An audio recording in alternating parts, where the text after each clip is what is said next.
ఏపీకి పెట్టుబడుల లక్ష్యంగా సీఎం చంద్రబాబు సింగపూర్ పర్యటన రెండో రోజు కొనసాగుతోంది.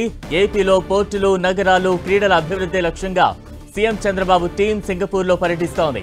ఇవాళ సింగపూర్ ప్రభుత్వ ప్రతినిధులు, పలు సంస్థల ప్రతినిధులతో అపాయింట్మెంట్ ఫిక్స్ చేసుకుంది సీఎం చంద్రబాబు టీం. ఇవాళ ఉదయమే ట్రెజరీ బిల్డింగ్ లో సింగపూర్ వాణిజ్య పరిశ్రమల శాఖ మంత్రి టాన్ సీలింగ్ తో సీఎం చంద్రబాబు భేటీ అయ్యారు. విద్యుత్, science and technology, green energy, పారిశ్రామిక సహకారంపై చర్చించారు. నవంబర్లో విశాఖలో జరిగే భాగస్వామ్య సదస్సుకు హాజరు కావాలని మంత్రి టాన్ సీలాంగ్ ను సీఎం ఆహ్వానించారు.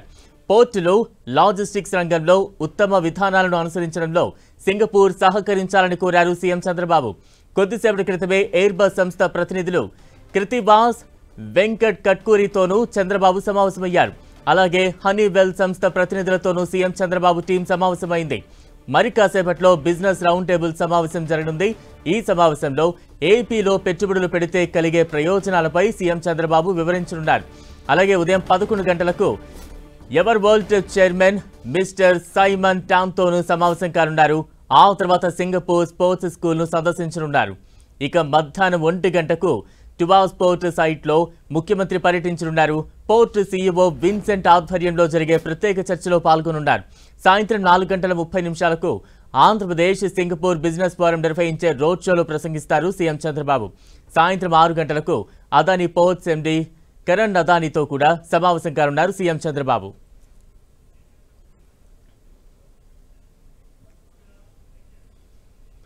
సింగపూర్లో ఏపీ సీఎం చంద్రబాబు బృందం పర్యటిస్తోంది.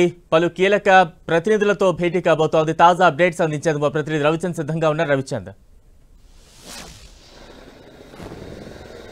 బలరాం, ముఖ్యమంత్రి చంద్రబాబు బృందం రెండో రోజు సింగపూర్ పర్యటన బిజీగా కొనసాగుతుంది. నిన్న అర్ధరాత్రి వరకు కూడా ఆయన కంటిన్యూగా కార్యక్రమాల్లో పాల్గొన్నారు. మరలా ఉదయాన్నే ఆయన వర్క్ అయితే ప్రారంభించారని చెప్పుకోవచ్చు. చంద్రబాబు వెంట నారా లోకేష్, అదేవిధంగా టీజీ భరత్, మంత్రి నారాయణ, ఇతర ఉన్నతాధికారుల బృందం కూడా పర్యటిస్తుంది.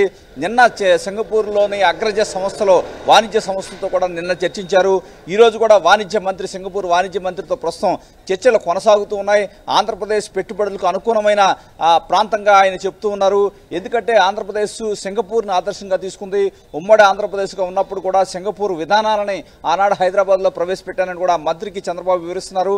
ఏదైతే రాత్రిపూట్ల రోడ్ల క్లీనింగ్ అనేది సింగపూర్ను చూసి నేను హైదరాబాద్లో ప్రవేశపెట్టాను, ఇప్పుడు భారతదేశం మొత్తం కూడా ఈ విధానం గ్రాండ్ సక్సెస్ అయిందని కూడా ముఖ్యమంత్రి చెప్తున్నారు. అదేవిధంగా సింగపూర్ విధానాలు ఏ విధంగా ఉన్నాయి, ఆంధ్రప్రదేశ్ విధానాలు ఏమిటి, గత 5 సంవత్సరాల్లో సింగపూర్కి ఏ విధంగా ఇబ్బంది కలిగింది ఆంధ్రప్రదేశ్ గత ప్రభుత్వం వల్ల, సింగపూర్ ప్రభుత్వానికి ఇబ్బందికర పరిస్థితులు ఎదురయ్యాయి, వాటిని ఏదైతే దెబ్బతిన్న సంబంధాలని పునరుద్ధరించుకు తాను ప్రయత్నిస్తున్నానని కూడా ముఖ్యమంత్రి వారికి చెప్పడం జరిగింది. ఏదైతే అంతకుముందు ఆంధ్రప్రదేశ్ రాజధాని విషయంలో పూర్తిగా సింగపూర్ ప్రభుత్వం సహకరించింది, మాస్టర్ ప్లాన్కి పూర్తిగా సహకరించింది. అయినప్పటికీ గత ప్రభుత్వ హయాంలో వారిని ఇబ్బంది పెట్టిన పరిస్థితిని చంద్రబాబు గుర్తు చేస్తున్నారు. ఇప్పుడు దెబ్బతిన్న సంబంధాలను తాను పునరుద్ధరిస్తున్నారని, ఏదైతే పూర్వం టీడీపీ ప్రభుత్వ హయాంలో ఏ విధమైన సంబంధాలు ఉన్నాయో అవే విధమైన సంబంధాలు సింగపూర్తో తాను కోరుకుంటున్నట్టు కూడా ముఖ్యమంత్రి చెప్పడం జరిగింది. నిన్న సింగపూర్కు సంబంధించి తెలుగు సమాజంతో కూడా ముఖ్యమంత్రి ప్రత్యేకంగా సమావేశమయ్యారు. ఆంధ్రప్రదేశ్లో ప్రతిష్టాత్మకంగా చేపట్టిన ఫీ4కు సంబంధించి కూడా అందరూ కూడా వ్యాపారవేత్తలు, వాణిజ్యవేత్తలు అందరూ కూడా సహకరించాల్సిన అవసరం ఉంది. తెలుగు ప్రజానీకం ఎవరైతే ఉన్నత స్థితికి వెళ్ళారో వారంతా కూడా ఫీ4లో భాగస్వాములై అందరినీ కూడా పేద ప్రజలను ఆదుకోవాల్సిన అవసరం ఉందని కూడా ముఖ్యమంత్రి చెప్పడం జరిగింది. ఇదేవిధంగా పలు వాణిజ్య సంస్థలతో కూడా మాట్లాడుతున్నారు. ఈరోజు సింగపూర్ బిజినెస్ రౌండ్ టేబుల్ సమావేశం కూడా ఉంది.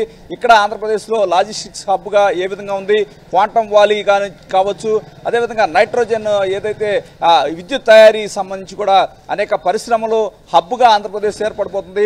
వాటిలో విస్తృతమైన పెట్టుబడులు పెట్టాలని సింగపూర్ పారిశ్రామికవేత్తలకు చంద్రబాబు చెప్తున్నారు. ఏదైతే సింగపూర్లోని పారిశ్రామికవేత్తలే కాకుండా అక్కడ పక్కన ఉన్న దేశాలకు సంబంధించిన పారిశ్రామికవేత్తలంతా కూడా ఇక్కడ హాజరవుతున్నారు. ఏదైతే నవంబర్లో ఆంధ్రప్రదేశ్లో పెట్టుబడుల సదస్సు విశాఖలో పెట్టబోతున్నాం, ఆ సదస్సుకి మీరందరూ రావాల్సిన అవసరం ఉందని కూడా ముఖ్యమంత్రి చెప్తూ ఉన్నారు. అదేవిధంగా అదానీ కూడా అక్కడ చంద్రబాబుతో భేటీ కాబోతున్నారు. అదానికి సంబంధించిన పోర్ట్స్ కావచ్చు, అనేక లాజిస్టిక్స్ ఇక్కడ ఇండియాలో ఫేమస్ కాబట్టి అక్కడ కూడా ఆయన అదానీతో చర్చలు జరుపుతున్నారు. ఈ విధంగా ఆంధ్రప్రదేశ్లో పెట్టుబడులు పెట్టే అవకాశాలన్నింటినీ కూడా పరిశీలించమని వాణిజ్యవేత్తల్ని కోరుతున్నారు. ఏదైతే క్వాంటమ్ వాలీ చూసుకుంటే ప్రపంచంలోనే మొదటిసారిగా ఒక రాష్ట్ర ప్రభుత్వం ఇనిషియేట్ చేసుకొని క్వాంటమ్ వాలీ సిటీని ఇక్కడ ఏర్పాటు చేస్తున్నాం, అందరూ కూడా అభివృద్ధిలో పాలు పంచుకోవాలి, మీకు పారిశ్రామికవేత్తలు కావాల్సిన సౌకర్యాలన్నీ మేము కల్పిస్తామని చంద్రబాబు వారికి హామీ ఇస్తున్నారు. Balaram, right, thank you Ravichand.